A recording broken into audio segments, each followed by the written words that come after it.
नमस्ते दोस्तों। शिक्षा सबसे शक्तिशाली हथियार है जिसका उपयोग आप दुनिया को बदलने के लिए कर सकते हैं। हम लोग भारत के परिप्रेक्ष्य में अगर देख सकते हैं तो जैसे राजनीति में अभी वर्तमान समय में देखा जाता है कि जाति के नाम पे, धर्म के नाम पे लगातार विवाद उत्पन्न करवाए जाते हैं, संघर्ष उत्पन्न कराए जाते हैं, आपसी झगड़ा करवाया जाता है जिससे अपने वोट के हित को प्राप्त किया जा सके। तो अगर सारा समाज शिक्षित हो जाएगा तो इस तरह के जो राजनीतिक हथकंडे अपनाए जाते हैं उससे हम लोग बचने में सफल हो पाएंगे। सामाजिक एकजुटता आएगी, महिलाओं के प्रति जो उत्पीड़न होते हैं या फिर दलितों, ठीक है, ये सारे जो वर्ण व्यवस्था है ये सारे खुद ब खुद समाप्त हो जाएंगे। धार्मिक चरमपंथी जो लोग होते हैं वो लगातार जो है वो धर्म का दुरुपयोग करते हैं अपने हित को साधने के लिए। तो इस तरह का जो दुरुपयोग होता है इससे हम लोग बच पाएंगे। इसी के लिए कहा जाता है कि लगातार जो है शिक्षा की ओर खुद भी प्रेरित हों और आसपास के लोगों को, अपने परिवार को भी ज्यादा से ज्यादा शिक्षित करने के लिए प्रेरित करें, ठीक है। क्योंकि शिक्षा एकमात्र ऐसा हथियार है जिससे आप खुद को, अपने परिवार की दशा को, अपने समाज, अपने देश की दशा को बदल सकते हैं। उसी परिप्रेक्ष्य में कहा जाता है कि शिक्षा एकमात्र ऐसा हथियार है जो दुनिया को बदलने में सफल है, ठीक है। तो आइए आज का डिस्कशन शुरू करते हैं। आज का डेट है 6 फरवरी 2024 और अभी हम डिस्कस करेंगे द हिंदू के कुछ इंपॉर्टेंट आर्टिकल्स हिंदी में।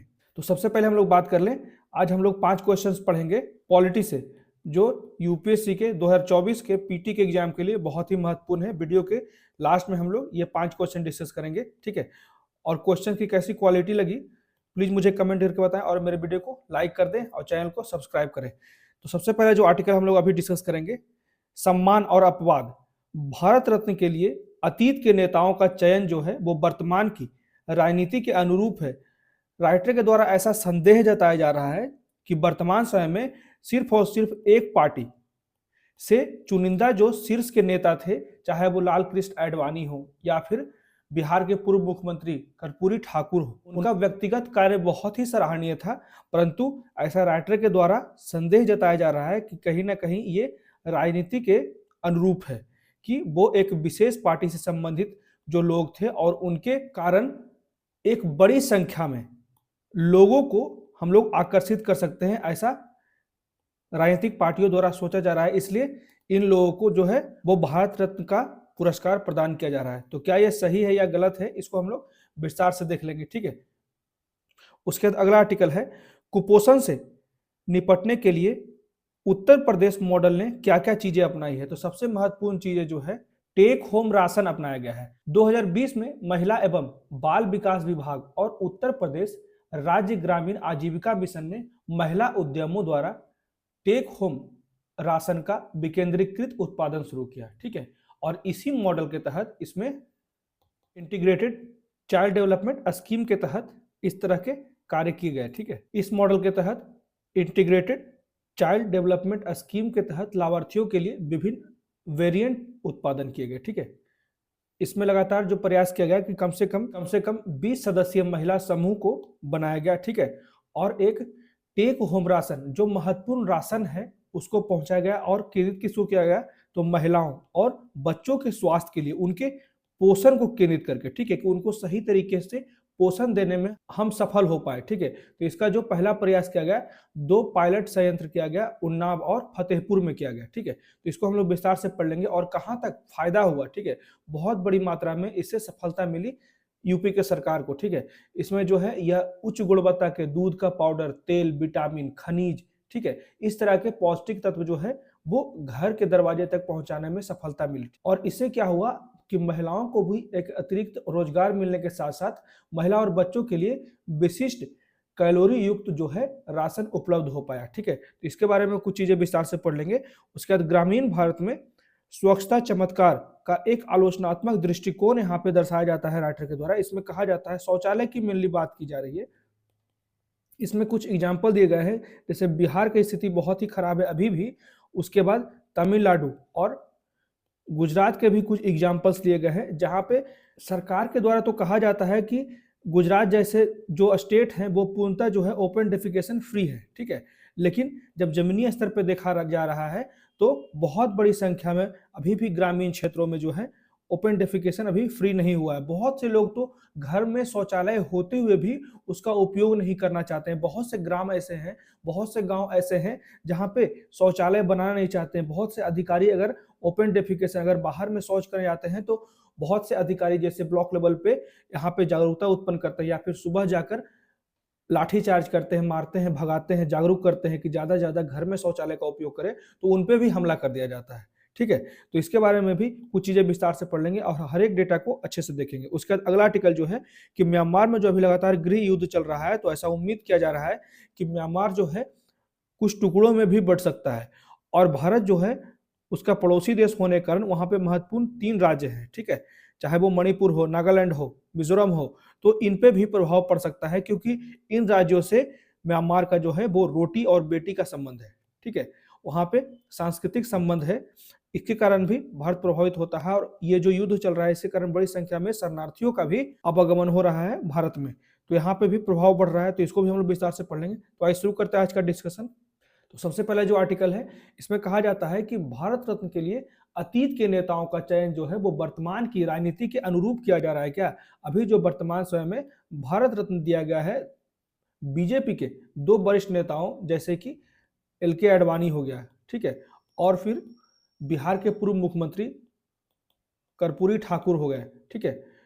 तो इन दोनों नेताओं को जो अभी भारत रत्न दिया गया है, तो ऐसा उम्मीद लगाया जा रहा है राष्ट्र के द्वारा कि कहीं न कहीं जो है ये भारत रत्न भी राजनीति से प्रेरित है। जो अभी 2024 में लोकसभा में का चुनाव होने वाला है, तो कहीं न कहीं ये बड़े नेताओं को इसलिए सम्मानित किया जा रहा है कि इनके नाम से जितने भी बहुत बड़ी संख्या में जो उनके स्थानीय समूह हैं, ठीक है? लोगों का जो बहुत बड़ी संख्या में जो इन्हें मानने वाले हैं, उनको आकर्षित किया जाएगा वोट देने के लिए, ठीक है?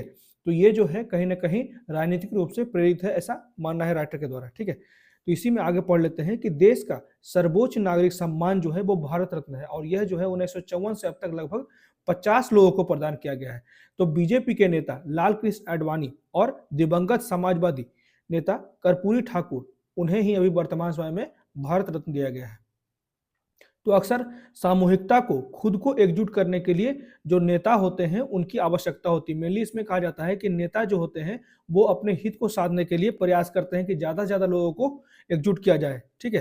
तो नेताओं को ऊंचे स्थान पर रखकर मतलब कि इस तरह को पुरस्कार देकर, ठीक है? और समूह उनके द्वारा प्रस्तुत आदर्शों को सुदृढ़ करना चाहता है, ठीक है? इसलिए श्री आडवाणी जो हैं वो आधुनिक भारतीय इतिहास के एक निर्णायक व्यक्तित्व रहे हैं। जैसा कि उन्हें याद किया जाता है कि वो 14 साल की उम्र से ही आरएसएस के साथ जुड़े रहे, ठीक है? और हिंदुत्व विचारधारा को आगे बढ़ाने में उनकी भूमिका जो है वर्तमान के भारत के प्रधानमंत्री नरेंद्र मोदी से पहले किसी एक नेता द्वारा सबसे बड़ी रही है, ठीक है? वह श्री मोदी के गुरु भी माने जाते हैं, नरेंद्र मोदी के गुरु भी माने जाते हैं और अयोध्या में राम मंदिर के लिए उनके अभियान ने निश्चित रूप से भारतीय राजनीति को एक नई दिशा दी, ठीक है? और इस दावे के आधार पर ये जो अभियान ने संवैधानिक व्यवस्था की सीमाओं को आगे बढ़ाया कि आस्था के मामले जो हैं वो मुकदमेबाजी के अधीन नहीं हो सकते, जैसा कि लोकप्रिय संप्रभुता के असाधारण दावे के साथ देखा जाता है। जैसे कि राम जन्मभूमि आंदोलन ने देश को कई स्तरों पर बदल दिया।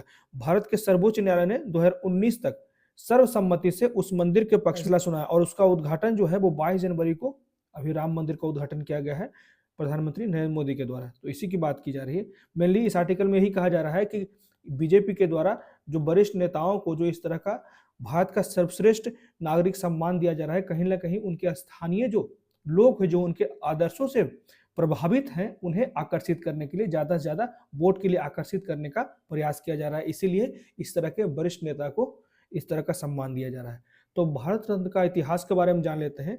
तो सबसे पहले कर्पूरी ठाकुर के बारे में जानते हैं। उनका व्यक्तित्व बहुत ही अच्छा था। इसके बारे में हम लोग ऑलरेडी एक वीडियो में देख चुके हैं। मैंने उनके बारे में हर एक चीज़ों को विस्तार से समझाया था, ठीक है? क्योंकि कर्पूरी ठाकुर जैसा ईमानदार और बहुत ही सिंपल व्यक्ति जो हमेशा से समाज के कल्याण के लिए सोचता था, कभी पैसे के बारे में सोचे ही नहीं। वो जब मरे थे तो भी उनका घर जो था वो एकदम सामान्य कोटि से भी नीचे स्तर का घर था। उन्हें कहीं से भी कोई भी लोभ नहीं था, ठीक है? तो वही बातें कहा जाता है कि कर्पूरी ठाकुर जो हैं वो सामाजिक न्याय की राजनीति में एक केंद्रीय व्यक्ति थे, जो बिहार और बड़े हिंदी क्षेत्र की मध्यवर्ती जातियों के बेहतर प्रतिनिधित्व की मांग के लिए एक प्रतीक है, जिन्होंने कांग्रेस के आधिपत्य को चुनौती दी थी। ठीक है, इन्होंने भी कांग्रेस के आधिपत्य को चुनौती दी थी और उन्होंने 1970 के दशक में बिहार के मुख्यमंत्री के रूप में 2 कार्यकाल तक कार्य किया था और सामाजिक न्याय की राजनीति आत्म खोज के चरणों से गुजरी और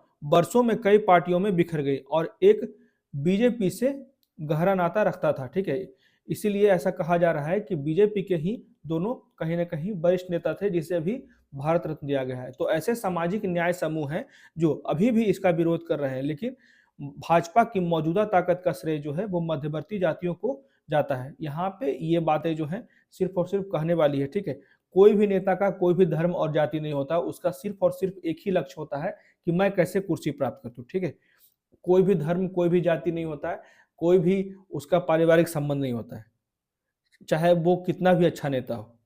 वो हर एक कार्य, मैं किसी का भी अभी नाम नहीं लूंगा, वो हर एक कार्य सिर्फ और सिर्फ अपने कुर्सी के लिए करता है। जब वो नेता के रूप में आने का लक्ष्य रख लेता है तो उसका सारा का सारा सम्मान समाप्त हो जाता है। वो सिर्फ और सिर्फ एक ही उसका जीवन का लक्ष्य होता है, सिर्फ कुर्सी पर रहना। बहुत से ऐसे नेता हैं भारत के परिप्रेक्ष्य में, आप खुद भी सोचिएगा ना कि भारतीय राजनीति के बारे में, तो अपने आप 4-5 नाम आ जाएंगे। ठीक है, तो इसी में आगे कहा जाता है कि 2015 में भाजपा के पहले प्रधानमंत्री अटल बिहारी वाजपेयी और बीएचयू के संस्थापक मदन मोहन मालवीय को भारत रत्न से सम्मानित किया गया था। ठीक है, ये 2015 से सिलसिला शुरू हुआ क्योंकि 2014 में ही बीजेपी की सरकार में प्रधानमंत्री मोदी आए थे। ठीक है, और 2019 में प्रणब मुखर्जी, भूपेंद्र कुमार हजारिका और नानाजी देशमुख प्राप्तकर्ता थे। ये सभी चयन जो है वो वर्तमान की राजनीति के अनुरूप किए गए और भारत रत्न का इतिहास हमेशा से कैसा रहा है, जैसे एआईडीएमके के संस्थापक एमजी रामचंद्रन और बीआर अम्बेडकर को भी इस उम्मीद में पुरस्कार से सम्मानित किया गया था कि उनके अनुयायी, ठीक है, यहाँ पे क्लियर कहा जा रहा है कि बड़े बड़े नेताओं को इसलिए ही सम्मानित किया गया कि उनके अनुयायी जो हैं वो केंद्र में सत्तारूढ़ पार्टी या गठबंधन का समर्थन करेंगे। ठीक है, उनके आदर्शों से जितने भी लोग उनके फॉलोअर हैं, जो प्रभावित लोग हैं, उनके स्थानीय लोग हैं, वो पार्टी को ज्यादा से ज्यादा वोटिंग करेंगे, इसी के लिए सम्मानित किया गया। तो श्री आडवाणी और कर्पूरी ठाकुर जो हैं वो भारत की राजनीति के 2 चरणों का प्रतिनिधित्व करते हैं, अर्थात हिंदू एकीकरण और सभी क्षेत्रों में मध्यम वर्ग के जो लोग होते हैं हिंदू धर्म में, मध्यवर्ती जातियों के लिए उच्च प्रतिनिधित्व है। इसलिए इन दोनों को सर्वोच्च सम्मान से सम्मानित किया गया है कि ज्यादा से ज्यादा इनसे जो प्रेरित लोग हैं, इनके आदर्शों को मानने वाले, वो ज्यादा से ज्यादा वोटिंग कर सके इनके पक्ष में। ठीक है, तो यही था पूरा का पूरा आर्टिकल, जिसमें राइटर के द्वारा ये संदेह जताया जा रहा है कि वर्तमान अभी राजनीति में जितने भी बड़े जो नेता हैं उन्हें सम्मानित किया जा रहा है भारत के सर्वोच्च सम्मान से, तो ये कहीं ना कहीं राजनीतिक रूप से प्रेरित है। ठीक है, अपने हित को साधने के लिए ये ना कहीं एक नया हथगंडा अपनाया गया है। ठीक है, नया योजना बनाया गया है। अब बढ़ते हैं अगले आर्टिकल की तरफ कि अभी उत्तर प्रदेश सरकार का क्या मॉडल है जो वर्तमान समय में कुपोषण को टैकल करने के लिए कार्य किया जा रहा है। ठीक है, मतलब कि कुपोषण से निपटने के लिए उत्तर प्रदेश मॉडल को ही हम लोग भी वर्तमान समय में डिस्कस करेंगे। ठीक है, तो उत्तर प्रदेश जो है वो एसएचजी सेल्फ हेल्प ग्रुप के नेतृत्व में समुदाय आधारित सूक्ष्म उद्यमों का समर्थन करके, ठीक है, मतलब कि सिंपली जो है वो सामाजिक लोग जितने भी महिलाएं हैं या पुरुष हैं स्थानीय लेवल पे, वो समुदाय आधारित सूक्ष्म उद्यमों का समर्थन करके कुपोषण से निपटने के लिए महिला सशक्तिकरण के महत्व का एक उल्लेखनीय उदाहरण यहाँ पे प्रस्तुत कर रहे हैं उत्तर प्रदेश में। ये जो उद्यम है वो गर्भवती, मेनली जो है ये उद्यम का मेनली लक्ष्य है जितनी भी गर्भवती महिलाएं हैं या फिर उनका बच्चा अभी 6 महीने का स्तनपान जो करा रही है या फिर जो बच्चे छोटे हैं, तो उन बच्चों के लिए गढ़वाले और पौष्टिक खाद्य पदार्थों का उत्पादन करती हैं। ठीक है, यहाँ पे क्लियर कहा जाता है कि these enterprises produce fortified and nutritious food for pregnant, breastfeeding mothers and छोटे चिल्ड्रंस, ठीक है, छोटे बच्चों के लिए। तो इन सबों के लिए मेनली जो है ये उद्यम कार्य कर रहा है और जो एकीकृत बाल विकास सेवा या फिर कह सकते हैं ICDS, integrated child development scheme कार्यक्रम के माध्यम से घर ले जाने वाले, ठीक है, ये ध्यान रखिएगा, घर ले जाने वाले राशन के रूप में प्रदान कर रहे हैं, डोर तक उनके लिए आवश्यक न्यूट्रिशन को पहुंचा रहे हैं। ठीक है, तो इसी को कहा जाता है टेक होम राशन। 2020 में महिला एवं बाल विकास विभाग और उत्तर प्रदेश राज्य ग्रामीण आजीविका मिशन ने महिला उद्यमों द्वारा टेक होम राशन का विकेंद्रीकृत उत्पादन स्थापित करने के लिए सहयोग किया है। ठीक है, तो ये जो मॉडल है वो बहुत ही अतुलनीय है और इसे अन्य राज्यों को सीखने की आवश्यकता है, जहां पे सबसे ज्यादा माल न्यूट्रिशन की जो समस्या है उससे कहीं ना कहीं हमारा भविष्य प्रभावित हो जाता है, क्योंकि अगर बच्चे ही स्वस्थ नहीं रहेंगे तो हमारा भविष्य कैसे स्वस्थ रहेगा। ठीक है, इसी के लिए ये बहुत ही एक अच्छा इनिशिएटिव लिया गया है यूपी के सरकार के द्वारा कि टेक होम राशन, वो भी सामाजिक समूह के द्वारा, ठीक है, सेल्फ हेल्प ग्रुप्स के द्वारा। तो मॉडल में आईसीडीएस लाभार्थियों के लिए विभिन्न वेरिएंट का भी उत्पादन किया जा रहा है और यह जो समूह है यह 20 सदस्यीय महिला समूह द्वारा किया जा रहा है। ये जो उद्यम बनाया जा रहा है, ठीक है, इन लोगों को लाभ पहुंचाने के लिए, जो प्रतिदिन लगभग 5 मीट्रिक टन की क्षमता वाले स्वचालित उपकरण का उपयोग कर रहे हैं। एक बार जब महिला समूहों द्वारा राशन जो है वो आंगनबाड़ी केंद्रों तक पहुंचा दिया जाता है तो महिलाओं को आईसीडीएस लागत मानदंडों के अनुसार, यहाँ पे क्लियर कहा जा रहा है कि आईसीडीएस लागत मानदंडों के अनुसार प्रतिपूर्ति की जाती है। ठीक है, और इस मॉडल की व्यवहार्यता जो होती है उसको संयुक्त राष्ट्र विश्व खाद्य कार्यक्रम, ठीक है, WFP, ठीक है, वर्ल्ड फूड प्रोग्राम द्वारा 2021 में उन्नाव, यहाँ पे सबसे पहले 2 पायलट प्रोग्राम चलाए गए थे, उन्नाव और फतेहपुर में, कि ये टेक होम राशन जो है उद्यम चलाया जा रहा है ग्रामीण स्तर पे। ठीक है, महिलाओं के द्वारा ये कितना सफल होता है, ये बहुत ही सफल हुआ। तो उत्तर प्रदेश सरकार से सकारात्मक प्रतिक्रिया और प्रतिबद्धता के बाद यह परियोजना जो है केवल 2 वर्षों में ही 43 जिलों में 202 उत्पादन इकाइयों तक विस्तृत हो गया और इससे लगभग 4080 महिलाओं के लिए आजीविका के अवसर भी प्रदान किए गए। 4080 महिलाओं को रोजगार भी प्राप्त हुआ और 12 मिलियन आईसीडीएस लाभार्थियों तक पोषण युक्त भोजन पहुंचाने में ये महिलाएं सफल हो पाई। ठीक है, ये ध्यान रखिएगा, 12 मिलियन मतलब कि 1 करोड़ 20 लाख, ठीक है, जो लाभार्थी हैं उन तक लाभ पहुंचाने में सफल हो पाए। तो पोषण युक्त महिला सशक्तिकरण का क्या लाभ है? तो टेक होम राशन जो है वो उत्पादन इकाइयों को चलाने के लिए समुदाय की महिलाओं को शामिल करना एक सबसे महत्वपूर्ण कार्य है। यही एक गेम चेंजर है इस तरह के उद्यम को शुरू करने के लिए। यह जो है वो अद्वितीय लिंग परिवर्तनकारी दृष्टिकोण स्थानीय महिलाओं को आजीविका के अवसर प्रदान कर रहे हैं। ठीक है, यहाँ पे महिलाओं को सबसे ज्यादा जो है वो आजीविका प्रदान कर रहे हैं और उन्हें आर्थिक रूप से सशक्त बना रहे हैं। 4000 से अधिक महिलाओं ने लगभग 43 जिलों के 204 ब्लॉकों में 204 स्वयं सहायता समूह सूक्ष्म उद्योगों में खुद को संगठित कर रहे हैं। तो ठीक है, देख सकते हैं 204 ब्लॉकों में लगभग 204 सेल्फ हेल्प ग्रुप जो है इस तरह का सूक्ष्म उद्यम शुरू कर दिए हैं। उन्हें टेक होम राशन के उत्पादन और वितरण के लिए रियायती दरों पर मशीनरी और गेहूं जैसे कच्चे माल उपलब्ध कराए जाते हैं, जिससे कि वो पोषण युक्त भोजन बनाकर जितने भी गर्भवती महिलाएं हैं या फिर स्तनपान कराने वाली महिलाएं या छोटे बच्चे हैं उनको कुपोषित होने से बचा सके और उनके लिए जो है पोषण युक्त भोजन को उपलब्ध करा सके। तो यह परियोजना उनके लिए आजीविका कमाने और स्थानीय अर्थव्यवस्था में योगदान करने का एक उत्कृष्ट अवसर प्रस्तुत करता है, क्योंकि कई सामग्रियां जो है वो स्थानीय स्तर पर खरीदी जाती है। ठीक है, तो यहाँ पे जो स्थानीय जो किसान हैं उनको भी लाभ हो रहा है, क्योंकि स्थानीय स्तर पे ही ये खरीद दिया जा रहा है बहुत से सामग्री। ठीक है, तो इन लोगों का भी रोजगार बढ़ रहा है। ठीक है, तो सेल्फ हेल्प ग्रुप मतलब कि स्वयं सहायता समूहों की महिलाएं जो हैं वो विशिष्ट कैलोरी मान राशन तैयार करती है, मतलब कि स्पेशल कैलोरी युक्त जो है वो राशन तैयार करती है और इसकी पूर्ति के लिए जिम्मेदार होती है। इसका उद्देश्य जो होता है वो प्रत्येक महिला के लिए प्रति माह लगभग 8000 की अतिरिक्त आय उत्पन्न करती है।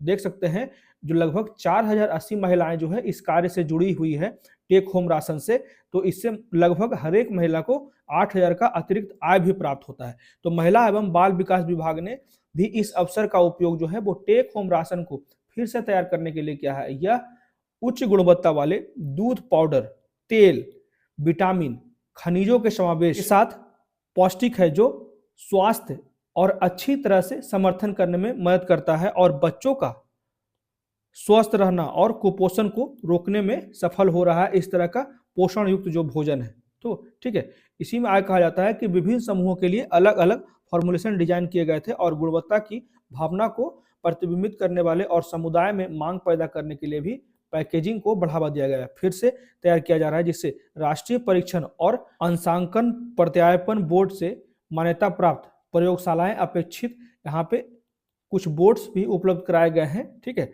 जो कि ज़्यादा से ज़्यादा प्रयोग करेगी, जिससे अपेक्षित कैलोरी और प्रोटीन मूल्यों को प्रमाणित करने, ठीक है, उसकी भी जांच की जाएगी। जो ये लोग पैकेजिंग कर रहे हैं वो सही तरीके से सही मापन में जा रहा है या नहीं, ठीक है। तो उसी के लिए ये प्रयोगशालाएं दिए जा रहे हैं, ठीक है, लेबोरेटरी बनाया जा रहा है, जिससे अपेक्षित कैलोरी और प्रोटीन को चिन्हित किया जा सके और उसके मूल्यों को प्रमाणित करने और खाद्य सुरक्षा सुनिश्चित करने के लिए आंगनबाड़ी केंद्रों में भेजने से पहले उत्पादों का परीक्षण किया जा सके, ठीक है। इसी के लिए राष्ट्रीय परीक्षण और अंशांकन प्रत्यायापन बोर्ड बनाया गया है। तो डिमांड को कैसे बढ़ाएं, तो इसके लिए लोगों को जागरूक करने की आवश्यकता है, ठीक है। तो यहाँ पे इसी की बात की जा रही है कि वर्ल्ड फूड प्रोग्राम ने राज्य में ICDS integrated child development scheme योजना के माध्यम से प्रदान किए गए पूरक पोषण के पोषण मूल्य और उपयोग को बढ़ाने के लिए महिला एवं बाल विकास विभाग के साथ सहयोग कर रही है। तो ध्यान रखिएगा, WFP प्लस महिला एवं बाल विकास women and child development department, दोनों एक दूसरे को सहयोग कर रहे हैं। ये जो लक्ष्य है टेक होम राशन, इसको ज़्यादा से ज़्यादा बढ़ावा देने के लिए पोषण युक्त भोजन को ज़्यादा से ज़्यादा गर्भवती महिलाओं और जो छोटे बच्चे हैं उसके पोषण को पूरा करने के लिए पहुंचाते हैं, ठीक है। तो खपत बढ़ाने के लिए घर ले जाने वाले राशन उत्पादों को अधिक पौष्टिक और विविध बनाने पर ध्यान अधिक केंद्रित किया जा रहा है, ठीक है। और यह एक मान्य प्रक्रिया के माध्यम से हासिल किया जा रहा है जो मौजूदा उत्पादों में सुधार करता है और आईसीडीएस मानदंडों और वैश्विक दिशा निर्देशों के तहत नए उत्पादन विकसित करता है, ठीक है। तो विकसित किए गए विभिन्न प्रकार के उत्पादों का अच्छा उपयोग सुनिश्चित करने के लिए अनुसंधान भी किए जा रहे हैं, लेबोरेटरी भी रखे जा रहे हैं, जिससे कि जितने भी प्रोटीन युक्त भोजन होते हैं, जो प्रोटीन का मात्रा है वो सही रहे। तो उत्पादन परीक्षण, सेल्फ जीवन विश्लेषण कि आज कैसा लग रहा है, आज मैंने खाना खाया तो वो सही, जैसे दवा खाते हैं तो वही सेल्फ परीक्षण हम लोग करते हैं। तो सेल्फ जीवन विश्लेषण और एक स्वीकार्यता अध्ययन शामिल है। उत्पादों में मीठे और नमकीन के विकल्प की भी जांच की जाती है, जैसे आटा बेसन हलवा, आटा बेसन बर्फी, दलिया मूंग दाल खिचड़ी और ऊर्जा से भरपूर हलवा, ये सारी चीजें विकल्प के रूप में दी जाती है, ठीक है। तो रेडी टू ईट भोजन युक्त उपयुक्त रंग कोडित पैकेजिंग भी होती है और उसमें QR कोड भी होता है, ठीक है, जिसमें शिशु और छोटे बच्चों को खिलाने की प्रथाओं का भी उपयोग की जानकारी शामिल होती है, ठीक है। ऑलरेडी जो है उसमें बच्चों को कैसे खिलाना है या बड़ों को कितना खाना है उसका भी गाइडलाइन दिया होता है। तो पैकेजिंग लेवल में सामग्री, पोषण संबंधी जानकारी, खाना पकाने के निर्देश, भंडारण के लिए निर्देश, खाद्य सुरक्षा, स्वच्छता संदेश, निर्माण तिथि और बैच नंबर भी सूचीबद्ध किए जाते हैं। इन सभी पहलुओं को भारतीय खाद्य सुरक्षा और मानक प्राधिकरण द्वारा निर्धारित नियमों के अनुरूप शामिल किया गया है, ठीक है। तो इसमें नवाचार और स्थिरता को लगातार बढ़ावा दिया जा रहा है, ठीक है। तो ये जो है हमें यूपी सरकार का जो ये इनिशिएटिव लिया गया है, जो कुछ महिलाएं जो है चाहे वो ग्रामीण स्तर पे हो या शहरी स्तर पे हो, इस तरह के कार्य शुरू की है, जितने भी कुपोषित हैं उनको जड़ से समाप्त करने के लिए, ठीक है। तो इससे प्रेरित भी होती है महिलाएं और वो एक सशक्तिकरण का भावना आता है, ठीक है। महिलाएं सशक्त होती है और उसी के साथ साथ उसे अतिरिक्त आय का भी एक नया रोजगार मिल जाता है, नया साधन मिल जाता है, ठीक है। तो घर ले जाने वाले राशन का उत्पादन करने के लिए महिलाओं की क्षमता निर्माण के लिए एक ऐप आधारित समाधान विकसित किया जा रहा है, ठीक है, जिससे कि ट्रैक भी किया जा सके कि जिस भी व्यक्ति को भेजा जा रहा है वो राशन वो कहाँ तक पहुंचा है। तो उत्पादन इकाइयों की व्यवहार्यता में सुधार करने के लिए महिलाओं को स्थानीय बाजार के पौष्टिक उत्पादन विकसित करने के लिए प्रशिक्षित भी किया जाता है और वे उन्हीं इकाइयों का उपयोग करेंगे जिनका उपयोग वे टेक होम राशन, ठीक है, ये ध्यान रखिएगा, टेक होम राशन को उत्पादन करने के लिए करते हैं, जिससे कि उनकी आय में वृद्धि होगी और टेक होम राशन इकाइयों के राजस्व में सुधार होगा, रेवेन्यू में वृद्धि होगा और स्थानीय बाजारों में पौष्टिक भोजन की उपलब्धता सुनिश्चित हो जाएगी, ठीक है। जैसे कि बहुत से ग्रामीण स्तर पर या दूर दराज के क्षेत्रों में पौष्टिक भोजन उपलब्ध नहीं हो पाते हैं, तो टेक होम जो राशन है ये नया इनिशिएटिव शुरू किया गया है यूपी सरकार के द्वारा, तो इससे भी बहुत सी सफलता मिलेगी दूर दराज के क्षेत्रों में। तो आपूर्ति श्रृंखला को मजबूत करने के लिए और डिलीवरी के दौरान QR कोड, ठीक है, डिलीवरी के दौरान QR कोड का भी उपयोग करके घरेलू राशन को ट्रैक करने के लिए एक पायलट परियोजना लागू की जा रही है, जिससे कि WFP जो कि वर्ल्ड फूड प्रोग्राम इस परियोजना का समर्थन कर रहा है, ठीक है, ट्रैक करने के लिए QR कोड को लगाने की इनिशिएटिव जो है और सरकारी अधिकारियों को टेक होम राशन उत्पादन, वितरण स्थिति और मूल्य श्रृंखला को ट्रैक करने में सक्षम बनाएगा। आगे कहा जाता है कि पूरक पोषण के लिए घरेलू राशन का उत्पादन करने वाली महिलाओं के नेतृत्व में सूक्ष्म उद्यमों का राज्यव्यापी विस्तार जो है वो सफल लक्ष्यीकरण की पुष्टि करता है और यह दर्शाता है कि महिलाओं को सशक्त बनाने से प्रभावी और टिकाऊ प्रक्रियाएं कैसे आ सकती है जो समुदाय में दीर्घकालिक पोषण में सुधार लाने में मदद करेगी। ठीक है, और हमेशा ये सोचने के लिए भी बेबस करता है इन महिलाओं को कि कैसे और बेहतर पोषण युक्त भोजन बना सके, जिससे कि जो कुपोषण की समस्या है वो जड़ से खत्म हो सके। और यह तकनीकी रूप से सुदृढ़ और व्यापक समाधानों के प्रति बहुहितधारक दृष्टिकोण के माध्यम पर भी प्रकाश डालती है, जो समुदाय की ताकत का लाभ उठाकर स्केलेबल बनाती है। ठीक है, मतलब कि जितने भी लोग कुपोषण से प्रभावित हैं वो इसका लाभ उठा पाए। तो ये था पूरा का पूरा आर्टिकल। कुपोषण से संबंधित एक नया इनिशिएटिव शुरू किया गया है यूपी सरकार के द्वारा। ठीक है, टेक होम राशन, याद रखिएगा, टेक होम राशन। ठीक है, ये इनिशिएटिव शुरू किया गया है। अब महिलाओं को लक्षित करके लगभग 20 महिलाएं एक ग्रुप में होती है और स्थानीय स्तर पे जितने भी जो प्रेग्नेंट महिलाएं होते हैं या नवजात शिशु होता है जो माल न्यूट्रिशन का शिकार होता है उनको चिन्हित किया जाता है। ठीक है, और उन तक प्रयास किया जाता है कि उनके दरवाजे तक सही और पोषण युक्त भोजन को पहुंचाया जा सके। इसके लिए सरकार जो है लगातार प्रोत्साहन दे रही है और लगातार जो है लगभग 4080 महिलाएं स्टेक होम राशन के छोटे उद्यम से जुड़ चुके हैं। ठीक है, लगभग 204 ब्लॉक में ये विस्तृत हो गया है यूपी में और इसका बहुत ही सकारात्मक प्रभाव देखने को मिला है। ठीक है, और इससे प्रयास किया जा रहा है कि यूपी में जो है वो माल न्यूट्रिशन कुपोषण की समस्या है उसको समाप्त करने में सफलता मिलेगी। ठीक है, अब बढ़ते हैं अगले आर्टिकल की तरफ। इसमें कहा जाता है a critical view of the sanitization miracle in rural India, मतलब कि ग्रामीण भारत में स्वच्छता चमत्कार का एक आलोचनात्मक दृष्टिकोण। मतलब कि सरकारी डेटा में तो ऐसा कहा जाता है कि भारत के बहुत से जो स्टेट हैं वो ओपन डेफिकेशन फ्री हो गए हैं। ठीक है, मतलब कि गंदगी से वो निकल गए हैं, लेकिन वर्तमान समय में बड़े बड़े जो स्टेट हैं, चाहे वो तमिलनाडु हो जो ज़्यादा विकसित है, चाहे वो गुजरात हो, यहाँ पे भी बहुत बड़ी संख्या में जो है वो ओपन डेफिकेशन खास के ग्रामीण स्तर पे नहीं हुआ है। ठीक है, उसी की बात यहाँ पे राइटर कर रहे हैं कि इसे ध्यान से फिर से क्रिटिकली व्यू करने की आवश्यकता है। ठीक है, कि हमारा जो अभी सैनिटाइजेशन की स्थिति है, शौचालय की स्थिति है, वो किस स्तर पे है भारत में। तो जैसे पिछले दशक में स्वच्छता कवरेज में सुधार जो हुआ, भारत में प्रमुख सार्वजनिक नीति जो है वो चमत्कार में से एक है। संयुक्त राष्ट्र द्वारा परिकल्पित, यहाँ पे एसडीजी की बात की जा रही है कि लगभग संयुक्त राष्ट्र के द्वारा 17 एसडीजी गोल बनाए गए थे, सस्टेनेबल डेवलपमेंट गोल बनाए गए थे, जिसमें जो एसडीजी 6 गोल है सिंपली यही है कि स्वच्छ जल को सुनिश्चित करना और जो आसपास में गंदगी है उसको समाप्त करना। जल और स्वच्छता का जो लक्ष्य रखा गया है वही एसडीजी 6 का लक्ष्य है। ठीक है, तो देश में सार्वजनिक स्वच्छता कार्यक्रमों का एक लंबा इतिहास रहा है कि कब से हम लोग जो है स्वच्छता के प्रति जागरूक हुए हैं। तो जिसकी शुरुआत की गई 1986 में, तो सबसे ज्यादा अत्यधिक सब्सिडी वाले केंद्रीय ग्रामीण स्वच्छता कार्यक्रम का शुभारंभ किया गया, जिससे कि हम लोग ज्यादा से ज्यादा स्वच्छता के लिए जागरूक कर सके। उसी के बाद स्वच्छता के लिए 1999 में संपूर्ण स्वच्छता का अभियान चलाया गया। उसने उच्च सब्सिडी वाली व्यवस्था से कम सब्सिडी वाली व्यवस्था में मांग संचालित दृष्टिकोण में बदलाव को चिन्हित किया और उसके बाद फिर 2019 में स्वच्छता के लिए एक नया कार्यक्रम लाया गया। तब तक भारत को खुले में शौच मुक्त, मतलब कि ओपन डेफिकेशन फ्री बनाने के लिए स्वच्छ भारत मिशन खास के ग्रामीण स्तर पे, ठीक है, के तहत 2014 में सार्वजनिक स्वच्छता कार्यक्रम का एक मिशन के रूप में विकसित किया गया था।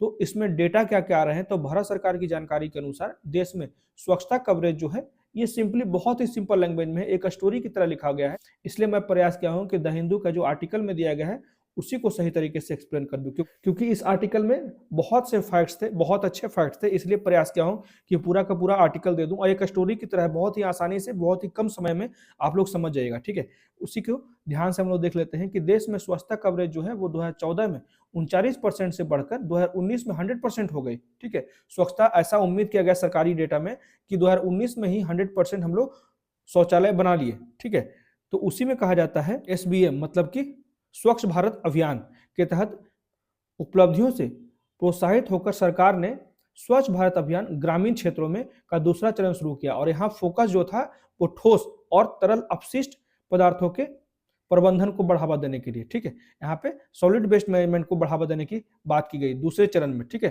जो स्वच्छ भारत अभियान था उसके दूसरे चरण में प्रयास किया गया कि जो सॉलिड वेस्ट है उसको ज्यादा बेहतर तरीके से मैनेज कर सके और पहले छूट गए घरों को कवर करके प्रारंभिक उपलब्धियों की स्थिरता को बनाए रखें। तो सरकार का जो लक्ष्य है 2024-25 तक भारत को ओपन डेफिकेशन फ्री से ओपन डेफिकेशन फ्री प्लस में बदलना है। और सरकारी आंकड़ों के अनुसार भारत में लगभग 85% गांव जो है वो ओपन डेफिकेशन फ्री प्लस बन गए हैं। और फिर भी इस प्रभावशाली प्रदर्शन को व्यवहार परिवर्तन के नजरिए से भी देखने की आवश्यकता है, जो सही मायने में स्थिरता की शुरुआत करेगा। ठीक है, तो शौचालय के निर्माण से उनका उपयोग स्वतः नहीं हो जाता है। राष्ट्रीय नमूना सर्वेक्षण कार्यालय NSSO, ठीक है, नेशनल सैंपल सर्वे ऑर्गेनाइजेशन के सर्वेक्षण 69वें दौरे से पता चला है कि 2012 में जब 59% ग्रामीण परिवारों के पास शौचालय तक पहुंच नहीं थी, ठीक है, ये 2012 का डेटा है, जब 60% के लगभग ग्रामीण परिवारों के पास शौचालय ही नहीं था, तो 4% व्यक्तियों ने जिसके पास शौचालय की सुविधा थी तो सुविधा का उपयोग नहीं करने की सूचना दी थी। ठीक है, जिसके पास था भी वो भी उपयोग नहीं करता था। और इसका उपयोग न करने का जो प्राथमिक कारण था कोई अधिरचना न होना। ठीक है, 21% लोग थे बोलते थे कि मेरा मन ही नहीं करता है घर में शौच जाने का। ठीक है, और सुविधा में खराबी। 22% जो लोग थे उनके शौचालय में या तो जल नहीं आता था, पानी की कमी थी। ठीक है, उसके बाद सुविधा का अस्वास्थ्यकर या फिर अस्वस्थता होना। 20% ऐसे शौचालय थे ग्रामीण स्तर पे जहां पे सेफ्टी टैंक नहीं बनाए गए थे। ठीक है, और व्यक्तिगत कारण भी थे कि मन नहीं करता है घर में शौच जाने का। ठीक है, तो ये सारे कारण जो थे प्राथमिक कारण थे, इसे ध्यान रखिएगा। उसके बाद 2018 और 20 के अध्ययन से क्या पाया गया, तो 2018 में हमारे द्वारा किए गए एक सर्वेक्षण में 3 राज्यों के सबसे अच्छे और सबसे खराब कवर वाले जिले और ब्लॉकों को शामिल किया गया। इसी में पता चला है कि लगभग बिहार में 59%, गुजरात में 66% और तेलंगाना में 76% घरों में शौचालय की सुविधा थी। तो पहुंच रखने वालों में बिहार में 38%, गुजरात में 50% और तेलंगाना में 14% घरों में कम से कम एक सदस्य था जिसने इसका उपयोग नहीं किया। ठीक है, तो ये देख सकते हैं कि 38% घरों में कम से कम एक सदस्य जो थे, बिहार का तो बात छोड़ दिया, वहां से अशिक्षा ज्यादा है। गुजरात जो सबसे ज्यादा अपने आप को डेवलप स्टेट मानता है, या फिर तेलंगाना भी बहुत अच्छा डेवलप्ड स्टेट है, तो यहाँ भी ऐसी स्थितियां उत्पन्न हो गई कि कम से कम 50% जो घर हैं उस राज्य के, वहां एक सदस्य जो है वो शौचालय का उपयोग ही नहीं करते हैं। तो गुजरात में शौचालय का अधिक गैर उपयोग जो है वो दाहोद जिला, याद रखिएगा, दाहोद जिला में पानी की पहुंच की कमी के कारण, यहाँ पे एक्सक्यूज दिया जा रहा है, पानी की पहुंच की कमी के कारण दाहोद जिला में सबसे ज्यादा लोग जो हैं वो शौचालय नहीं जाते हैं, जो राज्य से चुने गए 2 राज्यों में से एक है। और 2020 में हमारे द्वारा दिए गए एक अन्य अध्ययन में पाया गया है कि गुजरात के सर्वेक्षण गांव में 27% और पश्चिम बंगाल में 61% परिवारों के पास अपने शौचालय ही नहीं है। ठीक है, ये कुछ पॉइंट कोट करने लायक है। ठीक है, और इसके अलावा किसी भी राज्य में लगभग 3% परिवार अपने स्वयं के शौचालय का उपयोग नहीं करते। ठीक है, और गुजरात में जितने भी पुराने लोग हैं, ठीक है, जो पहले के लोग हैं, जो खेतों में जाना ज्यादा पसंद करते हैं, वे घर में जाना नहीं जाता है। जो बुजुर्ग लोग हैं वो ऑलरेडी जो है वो शौचालय का उपयोग नहीं करना चाहते, खासकर ग्रामीण स्तर पे। तो गुजरात में 1/4 गैर उपयोगकर्ता परिवारों ने इसका उपयोग न करने का कोई भी विशेष कारण नहीं बताया। और बहुत से लोग तो ऐसा बोलते हैं कि घर में शौचालय बनाएंगे तो हमारा जो है पवित्रता समाप्त हो जाएगा, घर का पवित्रता समाप्त हो जाएगा। सामाजिक मानदंडों की पवित्रता को ही मुख्य मुद्दा बनाते हैं और उन्हें शौचालय का उपयोग करने के लिए हतोत्साहित करते हैं। ठीक है, तो गुणवत्ता संबंधी मुद्दे भी एक अन्य प्रमुख कारण है। जैसे गुजरात में शौचालय का उपयोग नहीं करने वाले में से 17% ने बताया कि उप संरचना ढह गई थी और 50% ने बताया कि गड्ढे भर गए हैं। पश्चिम बंगाल में भी जितने भी लोग उपयोग नहीं करते हैं शौचालय, उसमें से 1/3 ने बताया कि अधिरचना ढह गई, मतलब कि जो बनाया गया था शौचालय वो ढह गया। और 1/3 ने बताया कि गड्ढा भर गई। सारे जगह यही सेम एक्सक्यूज दिए जा रहे हैं। शौचालय के लिए उपयोग नहीं किए जाने वाले शौचालयों का जो उपयोग है वो भंडारा गृह के रूप में किया जाता है। ठीक है, और उस शौचालय का उपयोग नहीं करके जैसे खेत से लाया हुआ जितना भी फसल है उसको रखने के लिए उपयोग किया जाता है, या फिर अन्य सामान को रखने के लिए एक संग्रह या फिर भंडार गृह के रूप में उपयोग किया जाने लगा है। और यदि सामाजिक मानदंड परिसर में शौचालय के उपयोग को रोकते हैं तो सुविधा का उपयोग जो है वो स्नान और कपड़े धोने के लिए किया जाने लगता है। ठीक है, तो ये देख सकते हैं अगर सामाजिक स्तर पे जो शौचालय बनाए गए हैं तो शौचालय का उसका उपयोग नहीं हो रहा है, उसके स्थान पे उसमें स्नान करने और कपड़े धोने के लिए ज्यादा उपयोग किया जा रहा है। तो शौचालय तक पहुंच वाले परिवारों और उनके उपयोग के प्रतिशत के सर्वेक्षण में भी भिन्नताएं देखी गई है। जिसके मुख्य कारण क्या है, तो मंत्रालय द्वारा कहा जाता है कि आयोजित अधिक व्यापक राष्ट्रीय वार्षिक ग्रामीण स्वच्छता सर्वेक्षण राउंड 3 में पाया गया है कि भारत में लगभग 95% ग्रामीण आबादी के पास शौचालय की पहुंच थी। इसी में कहा जाता है स्वामित्व, जिसका अपना शौचालय है, साझा जिसका शेयरिंग में है, मतलब 2-4 घरों पे एक, या फिर सार्वजनिक, ठीक है, जो पूरे गांव में 4-5 है। उसी की बात की जा रही है, ओनरशिप, शेयर्ड और पब्लिक शौचालय तक पहुंच जो है, तो जिसके भी घर में शौचालय है वो लगभग 80% लोग शौचालय का उपयोग करते हैं और शेयरिंग में 14% मात्र। और अगर ग्रामीण स्तर पर शौचालय बनाया गया है सार्वजनिक स्तर पर, तो उस शौचालय का 1% उपयोग होता है, ठीक है।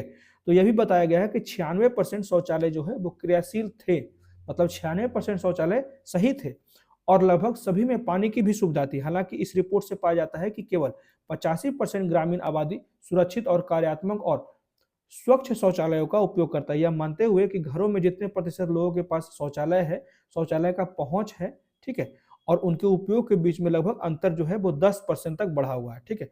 अगर 95% घरों में शौचालय है तो मात्र 85% लोग ही शौचालय का उपयोग कर रहे हैं।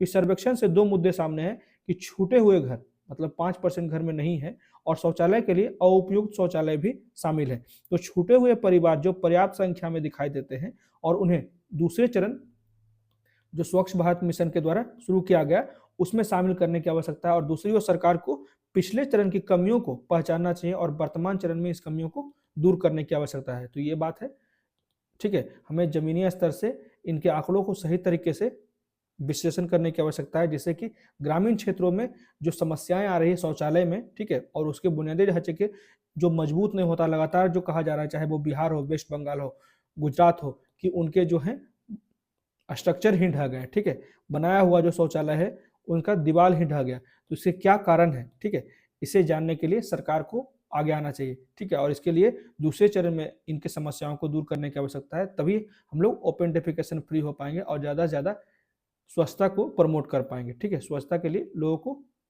प्रेरित कर पाएंगे। तो तालमेल का अभाव, तो स्वच्छ भारत मिशन ग्रामीण स्तर के शुरुआती चरण के दौरान 2014 से 2019 के बीच लगभग 10 करोड़ शौचालय का निर्माण किया गया था। कवरेज में वृद्धि से सुरक्षित स्वच्छता प्रथाओं के बारे में भी जागरूकता में वृद्धि हुई, ठीक है, उसी की बात की जा रही है। हालांकि राष्ट्र में सामूहिक व्यवहार परिवर्तन अभी बाकी है, यही बात कहा जा रहा है। जैसे कि माल न्यूट्रिशन का भी हम लोग पढ़ें, जो सामूहिक स्तर पे कुछ ही महिलाएं मिलकर इस तरह के कुपोषण से लड़ रही है और इसका बहुत ही सकारात्मक रिजल्ट आ रहा है। उसी तरह सामुदायिक रूप से, ठीक है, लोगों का खुद से जागरूक होने की आवश्यकता है। ग्रामीण स्तर पे ज्यादा से ज्यादा लोग ग्रुप बना के शौचालय के लिए या स्वच्छता के लिए प्रेरित करेंगे तो वो ज्यादा इफेक्टिव होगा। उसी की बात यहाँ पे की जा रही है कि हमें अभी भी सामूहिक रूप से ज्यादा जागरूक होने की आवश्यकता है। और हमारे अध्ययन से पता चलता है कि स्वच्छता में व्यावहारिक परिवर्तन स्वतंत्र रूप से नहीं हो सकता और यह सामाजिक नेटवर्क और जीवन स्तर में समग्र सुधार पर भी निर्भर करता है, जिसमें बेहतर आवास, बुनियादी सेवाओं तक पहुंच शामिल है। इसमें से प्रत्येक बुनियादी जरूरतों के लिए अलग अलग कार्यक्रम है, लेकिन वे अच्छी तरह से समन्वित नहीं है। इसी के लिए जो है ग्रामीण स्तर पर इनके प्रभाव नहीं दिखते हैं और भारत में समग्र योजना की कमी के कारण बुनियादी जरूरतों को पूरा करने में उच्च स्तर के व्यय के बावजूद कार्यक्रम में तालमेल की कमी देखी जाती है और असंगठित प्रयासों से बहुमूल्य सार्वजनिक वित्त का अकुशल उपयोग होता है, ठीक है। तो ये थी कुछ मुख्य बातें जो कि हमें शौचालय से संबंधित देखने को मिलती है, खासकर उन स्टेट्स में जो बहुत ज़्यादा डेवलप हैं। गुजरात का एग्जाम्पल ले ले, तमिलनाडु का एग्जाम्पल ले ले, वेस्ट बंगाल का एग्जाम्पल ले ले, यहाँ पे भी ग्रामीण स्तर पे खासकर शौचालय के उपयोग में आंकड़ों में भिन्नता देखी जाती है, ठीक है। इसे सुधारने की आवश्यकता है। उसके बाद बढ़ते हैं अगला आर्टिकल। मेनली इसमें हम लोग पढ़ेंगे कि म्यांमार में जब भी लगातार जो संघर्ष का माहौल चल रहा है, तो भारत के जो पड़ोसी देश है म्यांमार, उसके कारण भारत भी प्रभावित हो रहा है, ठीक है।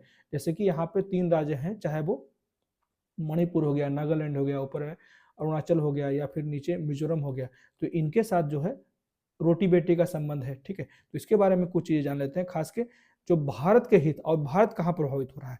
तो म्यांमार में हिंसा से भारत को कैसे खतरा हो रहा है, तो म्यांमार में हिंसा और गृह युद्ध से सबसे ज्यादा खतरा भारत को है, क्योंकि म्यांमार जो है वो ऐतिहासिक और सांस्कृतिक रूप से भारत का सबसे करीबी है। यहाँ के लोग जो हैं वो भारत के पूर्वोत्तर के लोगों के साथ संबंध को साझा रखते हैं। जैसे मणिपुर, मेघालय, मिजोरम के लोग के रिश्तेदार जो हैं वो सीमा के दूसरी ओर म्यांमार में रहते हैं। और म्यांमार के, यहाँ पे याद रखिएगा ये चीज, कि म्यांमार के चीन लोगों और मिजोरम के मिजो लोगों के बीच संबंध जो है वो काफी पुराने हैं। दोनों समूहों का मानना है कि उनके पूर्वज एक थे और इनका इतिहास, संस्कृति और धार्मिक या सामाजिक मान्यताएं एक जैसी ही हैं। ये दोनों समूह अपने आप को भाई बहन जैसा मानते हैं और मिजोरम के मिजो लोगों को म्यांमार के चीन लोगों का समर्थन मिलता रहता है और ऐसे में म्यांमार के हालात का सीधा प्रभाव जो है वह भारत पे पड़ सकता है। उसी में एक चीज और कहा जाता है कि शरणार्थियों भी बड़ी मात्रा में घुसपैठ करना चाह रहे हैं भारत में, क्योंकि म्यांमार में लगातार जो है माहौल खराब हो रहा है, उससे जो है आम लोग ज्यादा प्रभावित हो रहे हैं, आम जनजीवन ज्यादा प्रभावित हुआ है। तो शरणार्थी भी भारत के लिए मुसीबत बने हुए हैं। म्यांमार में गृह युद्ध शुरू होने के बाद हजारों की संख्या में लोग जो हैं वो शरणार्थी के रूप में भारत पहुंचे हैं। इनमें सबसे ज्यादा तादाद जो है वो मिजोरम में आए हैं, ठीक है। और मिजोरम की सरकार ने इन लोगों को अपना भाई बताते हुए हर संभव मदद करने का ऐलान भी कर दिया है। तो ऐसे में बढ़ते शरणार्थी जो हैं वो भारत के लिए समस्या पैदा कर सकती है और इन शरणार्थियों में म्यांमार की सेना के भगोड़े के साथ साथ विद्रोही भी शामिल हैं।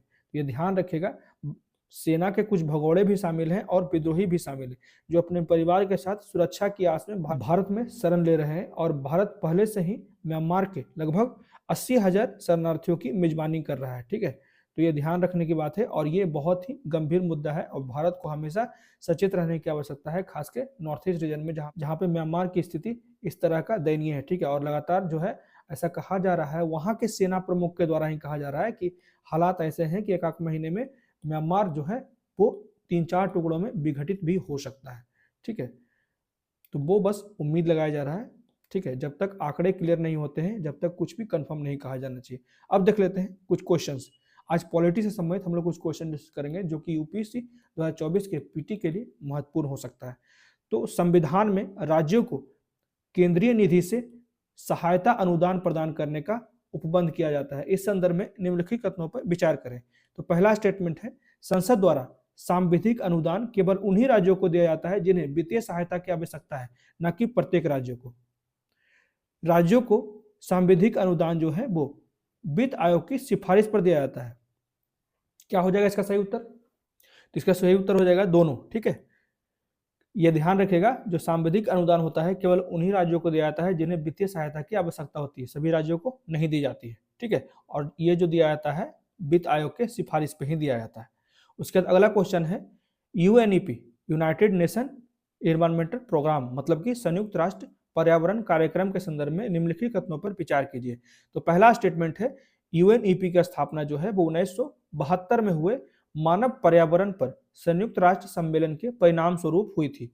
उसका दूसरा स्टेटमेंट है, यूएनईपी का जो मुख्यालय है वो केन्या के नैरोबी में है। और तीसरा स्टेटमेंट है, यह पर्यावरण सभा का आयोजन करता है जिसकी बैठक जो है वो वैश्विक पर्यावरण नीतियों की प्राथमिकताएं निर्धारित करने के लिए 2 वर्षों में एक बार होती है। तो कौन सा स्टेटमेंट सही है? तो यहाँ पे तीनों स्टेटमेंट सही है, ठीक है। ये ध्यान रखिएगा, यूएनईपी का जो टॉपिक है बहुत ही इंपॉर्टेंट है यूपीएससी के लिए। यूएनईपी हो गया, यूएनडीपी हो गया, ठीक है, आईयूसीएन हो गया। उसके बाद अगला क्वेश्चन है, भारत में संसदीय समितियों के संदर्भ में निम्नलिखित कथनों पर विचार करें। तो पहला स्टेटमेंट है, उन्हें सदन द्वारा नियुक्त या फिर निर्वाचित किया जाता है अथवा लोकसभा के अध्यक्ष या राज्यसभा के सभापति द्वारा नाम निर्देशित किया जाता है। ये भारत में संसदीय समिति की बात की जा रही है। दूसरा स्टेटमेंट है, ये भारत के राष्ट्रपति के समक्ष अपना प्रतिवेदन प्रस्तुत करते हैं। तीसरा स्टेटमेंट है, परामर्शदात्री समितियां एक प्रकार की संसदीय समिति होती है। तो क्या हो जाएगा इसका सही उत्तर? इसका सही उत्तर हो जाएगा बी, ठीक है, केवल एक, सिर्फ और सिर्फ एक सही है। तो यहाँ पे ध्यान रखिएगा कि संसदीय समितियां जो होती है वो लोकसभा के स्पीकर, ठीक है, या लोकसभा के अध्यक्ष और राज्यसभा के सभापति, यही दोनों को अपना प्रतिवेदन प्रस्तुत करती है संसदीय समितियां, राष्ट्रपति को नहीं करती। उसके बाद परामर्शदात्री समितियां जो है वो एक प्रकार की संसदीय समितियां नहीं है, ठीक है, ये भी गलत है। उसके बाद अगला क्वेश्चन है, भारत में संसदीय विशेषाधिकार समिति के संदर्भ में निम्नलिखित कथनों पर विचार करें। यहाँ पे संसदीय विशेषाधिकार समिति है, ठीक है। तो यहाँ पे पहला स्टेटमेंट है, लोकसभा और राज्यसभा दोनों में संसदीय विशेषाधिकारों हेतु अलग अलग समितियां हैं। दूसरा स्टेटमेंट है, इस समितियों के सदस्यों में निर्वाचित और मनोनीत दोनों सदस्य शामिल होते हैं। तीसरा स्टेटमेंट है, संसदीय विशेषाधिकार समिति के कार्य जो हैं वो अर्ध न्यायिक प्रकृति के होते हैं। तो क्या हो जाएगा इसका सही उत्तर? तो इसका सही उत्तर हो जाएगा ऑप्शन ए, केवल 2, सिर्फ और सिर्फ 2 सही है, 1 और 3 गलत है। ठीक है, यहाँ पे केवल मनोनीत होता है और यहाँ पे अर्ध न्यायिक नहीं होता है। ठीक है, तो ये ध्यान रखिएगा। इसलिए ऑप्शन ए मतलब कि सिर्फ और सिर्फ स्टेटमेंट 2 ही सही है। तो ये थे आज के द हिंदू के कुछ इंपॉर्टेंट आर्टिकल्स और कुछ पॉलिटी के क्वेश्चंस जो यूपीएससी 2024 के लिए बहुत ही महत्वपूर्ण है। आज का वीडियो कैसा लगा प्लीज मुझे कमेंट करके बताएं और मेरे वीडियो को ज़्यादा से ज़्यादा लाइक करें, शेयर करें और मेरे चैनल को सब्सक्राइब करें। Thank you.